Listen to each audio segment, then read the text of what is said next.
Senhor presidente. Por favor, senador Rubem Figueiredo.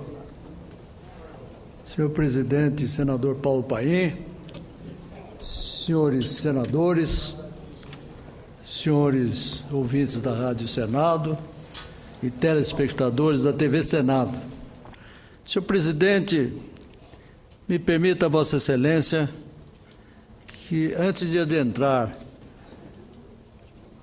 ao meu pronunciamento de hoje, eu preste a Vossa Excelência uma homenagem de brasileiro, de amigo e admirador de Vossa Excelência. Hoje, o Congresso Nacional teve oportunidade de promulgar uma emenda constitucional que é obra do seu trabalho e fruto da sua inteligência. Se nós vamos ter nesse país o voto aberto para que nós, parlamentares, possamos claramente dizer ao povo por que aqui nós estamos e por que aqui nós o representamos. Sem dúvida nenhuma, se deve a um trabalho persistente, insistente, de longos e longos anos por parte de Vossa Excelência. Receba, portanto, as homenagens desse parlamentar, que foi seu colega na Câmara dos Deputados por 20 anos e agora tem a honra de ser seu companheiro aqui no Senado da República. Muito obrigado, tenho certeza que essa manifestação representa um sentimento de todos os senadores aqui presentes também. Rubem Figueiredo, permita só que eu diga, agradeço naturalmente. Vossa Excelência merece o que se agradecer. Eu diria que esse mérito é de toda a casa. Claro que agradeço o carinho de Vossa Excelência, nós que fomos constituintes juntos e ajudamos muito a escrever a Constituição Cidadã, mas todos os senadores estão de parabéns, mesmo aqueles que pensam diferente, pois foi no bom debate que nós convencemos a maioria a votar nos 2 pontos que eu considero mais importantes: perda de mandato, voto aberto. Cada um vai assumir se quer ou não votar contra ou a favor desse ou daquele parlamentar. E o voto secreto, para acabar com aquela brincadeira que não era séria. Vota o projeto, depois na hora de apreciar o veto, é secreto, você nega o que disse. Só que ninguém ia ficar sabendo como é que o cidadão tinha ou não se posicionado. Por isso, eu cumprimento a Vossa Excelência, mas me permita que eu faça uma pequena homenagem também ao senador Sérgio Souza.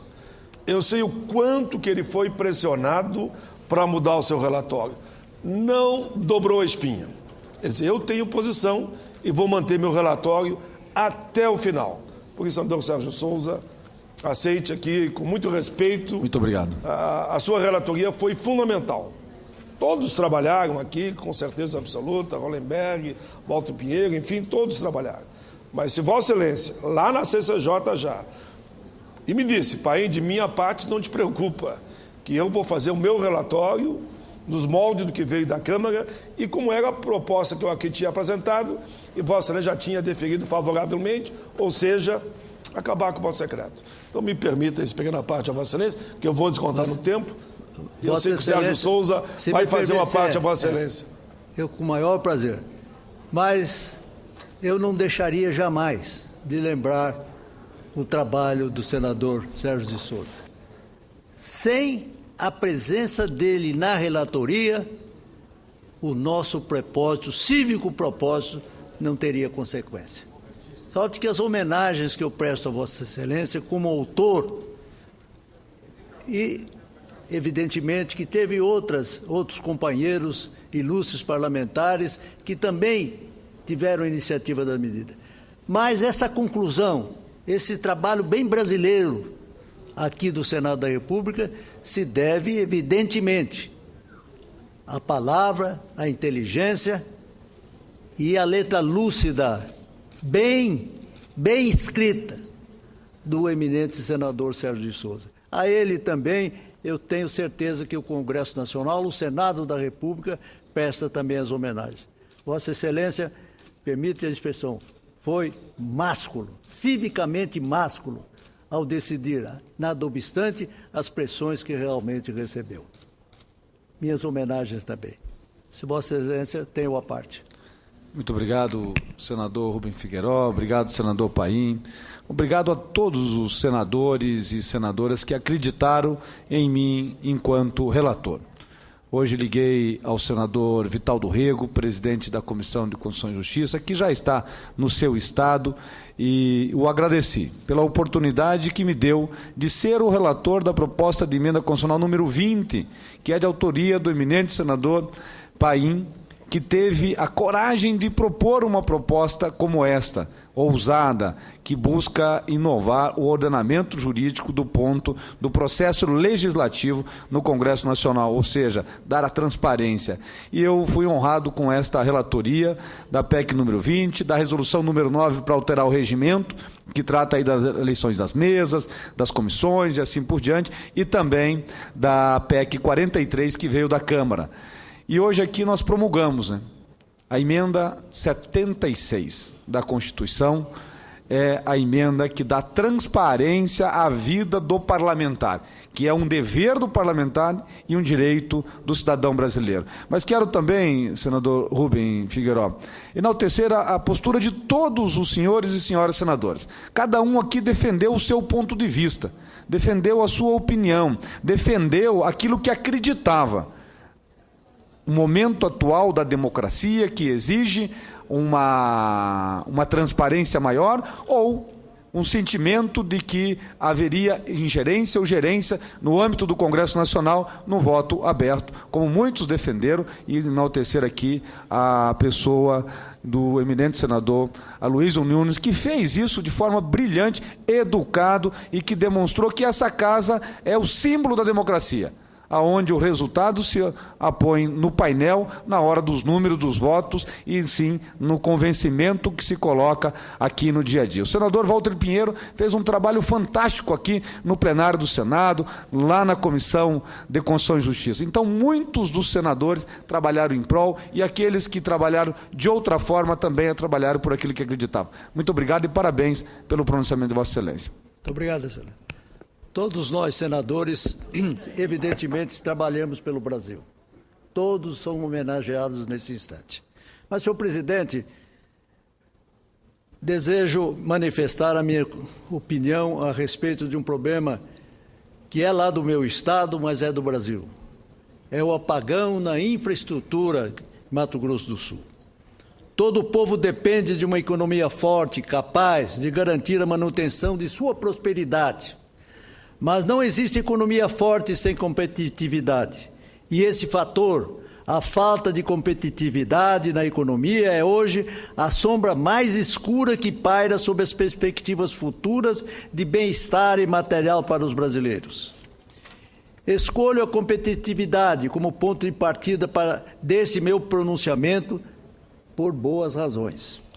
A principal é que o esforço empregado no aumento da competitividade econômica mobiliza algumas das dimensões mais críticas para a estratégia de sucesso de qualquer sociedade. Entre elas, destaco a educação, a subsistência da pesquisa, voltado para a ciência, para a tecnologia e para a inovação, e, não menos importante, a suficiência e a qualidade da infraestrutura produtiva. Não é à toa que justamente essas dimensões foram o ponto central das mais bem-sucedidas estratégias nacionais de desenvolvimento acelerado e sustentado que se pode identificar ao longo do século XX, principalmente no período de pós-guerra, a exemplo da do Japão, da Alemanha, da Coreia do Sul e da China, entre outras que poderíamos relembrar. No Brasil, infelizmente, existem problemas muito sérios em todas essas dimensões, problemas que o tempo só tem feito apagar. Os investimentos nacionais que em pesquisa científica, no desenvolvimento tecnológico e em inovação não conseguem diminuir a distância que nosso país mantém em relação aos líderes mundiais na área. Senador, ao contrário, vemos países... Me permita uma parte, eu sei que há uma expectativa, só para registrar que estão nos visitando aqui, os alunos da Escola Estadual José Miguel da Costa, de Nova Porteirinha, Minas Gerais. Sejam bem-vindos, vocês estão assistindo um dos melhores senadores da República, que foi constituinte, escreveu uma Constituição que norteia as nossas vidas, senador Rubem Figueiró. Bom retorno, estão em casa aqui no Senado da República. Minhas homenagens também aos jovens mineiros. Eu tenho descendência mineira também e me uno muito dela. Minhas homenagens. Ao contrário, vemos, senhor presidente, países historicamente pior posicionados que o Brasil cresceram rapidamente nos levantamentos especializados, a exemplo da China e da Índia, enquanto nós mal nos mantemos nas mesmas posições que ocupávamos antes da virada do século. Na infraestrutura produtiva, assunto que vou me dedicar com mais detalhe nesta intervenção, a situação é ainda pior, embora esse setor seja uma das alavancas mais eficazes para a promoção da competitividade econômica. Tomemos a situação da região centro-oeste, que ora me honro representar nesta casa, que vou avaliar mais de perto nesse pronunciamento. Ela é responsável, por exemplo, por quase metade dos grãos produzidos no Brasil e sua indústria movimentou 82 bilhões de reais em 2010. Mas, conforme precisa observação da senadora Cátia Abreu, presidente da Confederação da Agricultura e Pecuária do Brasil, embora 56% da produção rural nacional esteja situado acima do paralelo de 16 graus, apenas 14% dela são escoados pelos portos do Norte e do Nordeste. Tal situação apenas sobrecarrega os portos do Sul e do Sudeste, aumentando os custos do transporte e onerando o meio ambiente. Mas a ligação ferroviária com o Norte e o Nordeste, embora planejada, simplesmente não sai do papel. Enquanto isso, um caminhão do Centro-Oeste roda até 2.000 quilômetros para chegar aos portos meridionais, consumindo muito combustível e emitindo quantidades consideráveis de monóxido de carbono. Se a mesma carga seguisse por ferrovia até o porto, o consumo de combustível cairia 25% e a emissão do monóxido de carbono cerca de 20% num trecho similar. Mas as vantagens do transporte hidroviário ainda são maiores. Uma chata gasta metade do combustível usado por um caminhão e emite apenas 1/3 dos gases poluentes liberados nas estradas. Por isso, senhores senadores, penso às vezes que todos se acomodaram com o incrível desempenho do setor agroindustrial brasileiro, o qual é líder mundial de competitividade, a despeito da falta de condições adequadas de estocagem de grãos, das políticas vacilantes de garantia de preço e da péssima condição dos meios de escoamento das safras. Contudo, é forçoso admitir que toda essa surpreendente vitalidade tem limites e que estaremos atingindo rapidamente o limiar da inviabilidade no que diz respeito à atividade agroindustrial de exportação do Centro-Oeste. E quem faz esta tal afirmativa são entidades da maior seriedade, como a Confederação da Agricultura e Pecuária, a Confederação Nacional da Indústria, em estudo feito em parceria com representações regionais desses setores. Efetuado no bojo do projeto Centro-Oeste Competitivo, o levantamento detectou que o conjunto das rodovias, das ferrovias e dos portos que hoje operam o escoamento da produção do Centro-Oeste estará incondicionalmente saturado em 2020. Eu quero repetir esse trecho do meu pronunciamento. Estará incondicionalmente saturado em 2020, função de passivos antigos e do crescimento da demanda verificada nos últimos anos. A situação é de tal forma, senhores senadores, que, para a solução de todos os problemas logísticos da região, seria necessário fazer investimentos da ordem de 159 bilhões de reais em mais de 300 projetos, a maior parte de natureza viária. Diante da inviabilidade de movimentar recursos dessa magnitude, o estudo selecionou 106 projetos considerados mais importantes, que representam apenas 1/3 das obras necessárias, adotando para restabelecer essa prioridade o critério de redução do custo de transporte de carga, que dessa maneira poderia cair 65% em média, a partir de investimentos orçados em 36,4 bilhões de reais. Para que se tenha ideia, senhores senadores, da verdadeira dimensão da necessidade dessas obras, basta dizer que hoje o setor produtivo da região gasta 61 bilhões de reais por ano com transporte de cargas, o equivalente a 8,7% do produto interno bruto regional. A execução dos projetos prioritários traria uma economia anual de 7,2 bilhões de reais no escoamento da produção para os mercados interno e externo, considerando-se o volume de cargas projetado para 2020. Essas 106 iniciativas selecionadas formariam ainda, se concluídas, 10 eixos logísticos integrados com 2 ou mais modais de transportes complementares que garantiriam o escoamento eficiente da produção da porta da fábrica ao embarque no porto. Os investimentos no transporte ferroviário demandam em 26 projetos de 17,5 bilhões de reais, ou seja, 24,5% dos recursos calculados para iniciativas prioritárias. A estrutura portuária exigirá 8,1% bilhões de reais para tirar 24 projetos do papel nos próximos anos. Senhor presidente, nessa seleção estão iniciativas muito importantes para o estado de Mato Grosso do Sul, tais como o aumento da capacidade da ferrovia Corumbá-Santos, a melhoria dos canais hidroviários com a dragagem do Rio Paraguai, e a duplicação de rodovias dos trechos mais sobrecarregados, segundo projeção feita no estudo. Digo aqui também, senhor presidente, da situação de outras rodovias no meu estado, que umas em precárias situações, outras desejando que sejam novamente, sofram o processo de recapeamento, e que vai possibilitar, sem dúvida alguma, a melhoria do fluxo de cargas e transporte de cidadãos e passageiros. O maior gargalo está justamente na BR-163, que espero que, dentro em breve, ela seja motivo de nova licitação, como foi feita ontem, senhor presidente, no sentido de reformar e ampliar, duplicar a rodovia 163 desde a fronteira de Mato Grosso do Sul, em Sonora e Naviraí, até Santarém, no estado do Pará.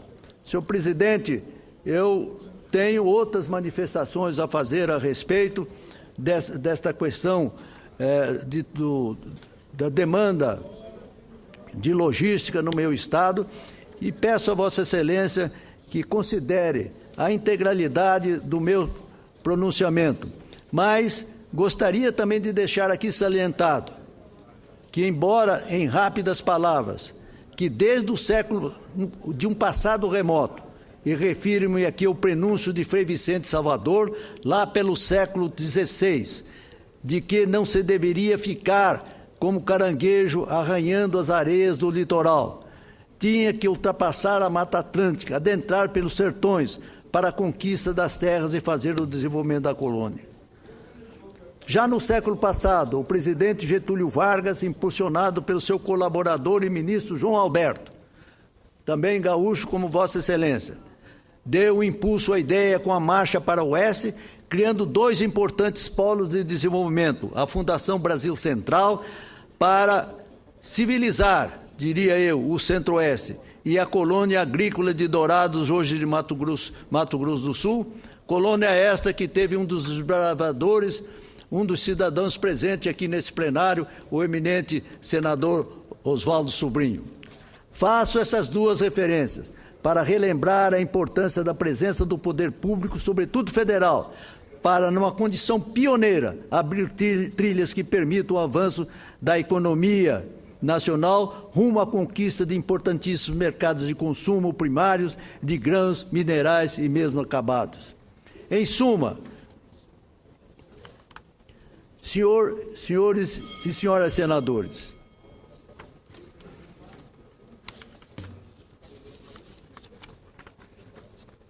eu entendo que todas essas propostas que fiz aqui representam um anseio muito grande da população do meu estado e também representam um anseio de todo o centro-oeste brasileiro, que está produzindo hoje grãos que estão movimentando a economia nacional e permitindo que o Brasil possa manter-se na posição que se encontra de um grande propulsor do desenvolvimento econômico do mundo. Com essas explicações rápidas, senhor presidente, e pedindo a Vossa Excelência que considere na íntegra o meu discurso, eu saúdo novamente Vossa Excelência e a todos aqueles que permitiram que o Brasil possa, amanhã, através do voto aberto, demonstrar que a democracia nesse país está realmente solidificada, implantada, para que ninguém mais possa melindrá-la. Esse, senhor presidente, o meu pronunciamento, um agradecimento a Vossa Excelência pelo espaço que me permitiu.